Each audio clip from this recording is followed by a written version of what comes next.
नमस्कार, आचरण के साथ मैं हूं टीएन मनीष, हाजिर हूं आज का मुद्दा लेकर। स्वर्गीय पंडित हरिहर निवास द्विवेदी ने कहा था कि तलवार की धार मिट सकती है लेकिन संस्कृति अमिट रहती है, और जब बात सांस्कृतिक आदान प्रदान की हो तो उसके साथ शैक्षणिक आदान प्रदान, आर्थिक आदान प्रदान सब कुछ जुड़ जाता है।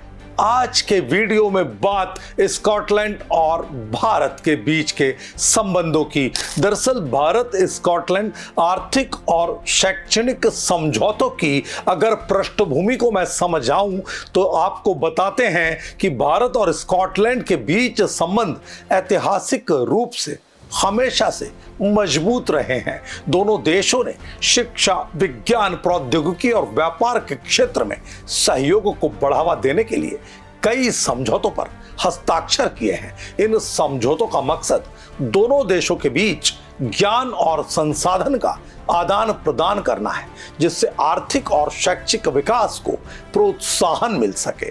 प्रारंभिक समझौते और उनकी प्रगति की अगर बात की जाए तो पहला महत्वपूर्ण शैक्षिक समझौता 2000 के दशक की शुरुआत में सामने आया, जब भारतीय विश्वविद्यालयों और स्कॉटिश संस्थानों के बीच छात्र और संकाय विनिमय कार्यक्रम यानी कि कोर्सेस का एक्सचेंज जो है वो शुरू हुआ। इसके बाद 2010 में दोनों देशों ने विज्ञान और प्रौद्योगिकी के क्षेत्र में अनुसंधान की मदद को बढ़ावा देने के लिए भी एक समझौता किया। इन कार्यक्रमों ने छात्रों और शोधकर्ताओं को अंतर्राष्ट्रीय अनुभव प्रदान किए और दोनों देशों के बीच शैक्षणिक संस्थानों के मध्य एक ब्रिज का, एक सेतु का काम किया, जिसने इन संबंधों को बहुत मजबूती दी। आज के हालत की अगर हम बात करें तो वर्तमान में भारत और स्कॉटलैंड के बीच सहयोग और भी फैल गया है, विस्तार ले गया है। स्कॉटलैंड के विश्वविद्यालयों में भारतीय छात्रों की संख्या लगातार बढ़ रही है। 2019 से 2020 के आंकड़ों की बात करूं तो 2000 के लगभग इंडियन स्टूडेंट्स स्कॉटलैंड में हायर एजुकेशन हासिल कर रहे थे। यह संख्या वर्तमान में 4538 तक पहुंच गई है, जो दोनों देशों के बीच शैक्षणिक संबंधों को दर्शाती है। असल में स्कॉटलैंड भारतीय अभिभावकों के लिए बहुत जबरदस्त तरीके से पसंदीदा प्लेस है और यहाँ के स्टूडेंट भी स्कॉटलैंड में जाना चाहते हैं। तो यदि आप अभिभावक के तौर पर अपने बच्चों को स्कॉटलैंड में हायर एजुकेशन दिलाना चाहते हैं तो ये वीडियो आपके लिए वाकई काम का है। विश्वविद्यालयों की जो गुणवत्ता है, स्कॉटलैंड में अनेक वर्ल्ड फेमस यूनिवर्सिटीज हैं, जैसे कि university of Edinburgh, university of Glasgow, जो अलग अलग विषयों में हायर एजुकेशन एक बड़ी क्वालिटी के साथ मुहैया कराती है और भारतीय छात्रों को अलग अलग स्तर पर स्कॉलरशिप और शोध के लिए पीजी के छात्रों को आर्थिक सहायता भी ये विश्वविद्यालय दे रहे हैं। इसमें स्नातक और स्नातकोत्तर पाठ्यक्रम प्रदान करने के लिए आप अपने बच्चे की रुचि और कैरियर के लक्ष्यों के अनुसार उपयुक्त पाठ्यक्रम का चयन कर सकते हैं।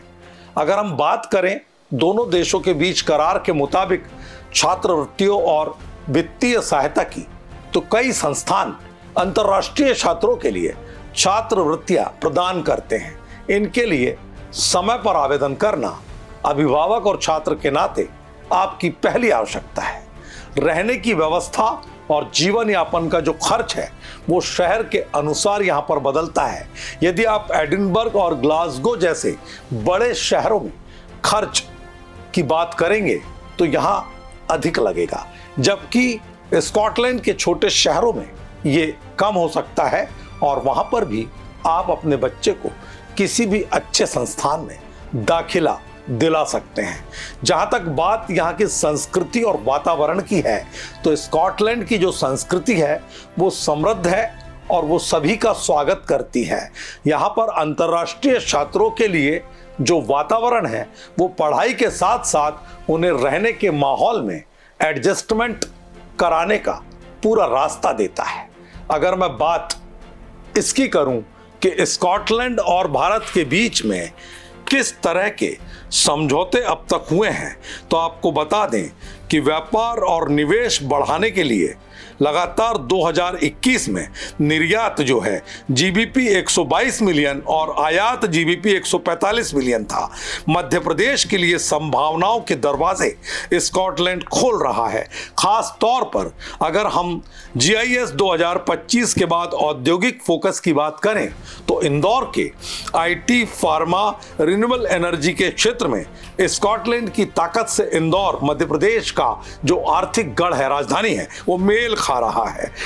इंडियन स्टूडेंट्स के लिए पसंदीदा गंतव्य इसलिए भी बना कि यहाँ टाटा जैसी कंपनियां भी कार्यरत है, जबकि स्टैंडर्ड लाइफ जैसी स्कॉटिश कंपनियां भारत में सक्रिय है, जो यूके इंडिया मुक्त व्यापार वार्ताओं से लगातार समर्थन हासिल करती है। मध्य प्रदेश के लिए आईटी, फार्मा, रिन्यूएबल एनर्जी का ध्यान स्कॉटलैंड की जो स्पेशलिटी है ग्रीन एनर्जी, उससे भी मेल खा रहा है। और जीआईएस के बाद अगर हम बात करें तो राज्य ने निवेश के जो द्वार खोले हैं, उसने आईआईटी इंदौर और स्कॉटिश विश्वविद्यालय के बीच संभावित शोध सहयोग को साझा तौर पर बढ़ावा दिया है और नवाचार के लिए दोनों ही देश एक दूसरे के साथ लगातार आ रहे हैं। एडिनबर्ग ग्लोबल रिसर्च स्कॉलरशिप प्रदान करता है एडिनबर्ग विश्वविद्यालय, जो भारतीय छात्रों के लिए उपलब्ध है, जबकि पीजी रिसर्च के लिए भी वित्तीय सहायता देता है। स्ट्रेथक्लाइड विश्वविद्यालय ने कई भारतीय विश्वविद्यालय और शैक्षणिक संस्थानों से साझेदारी की हुई है। ज्वाइंट डिग्री प्रोग्राम इसमें चलते हैं। इंजीनियरिंग रिसर्च और कॉमनवेल्थ स्कॉलरशिप व फेलोशिप के जरिए छात्रों को यहाँ पर आने, रहने और जाने की सुविधा मिलती है।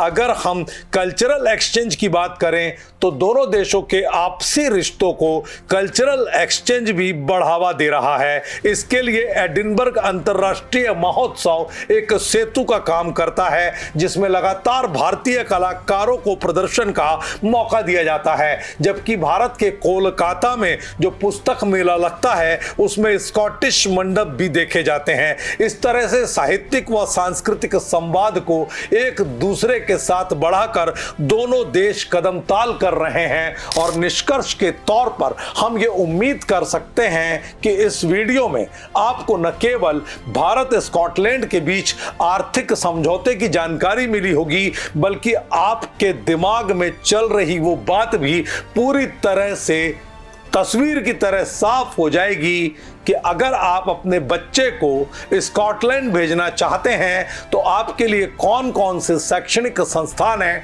जो पूरी तरह से मददगार साबित होंगे। उम्मीद करते हैं आपको ये वीडियो पसंद आया होगा।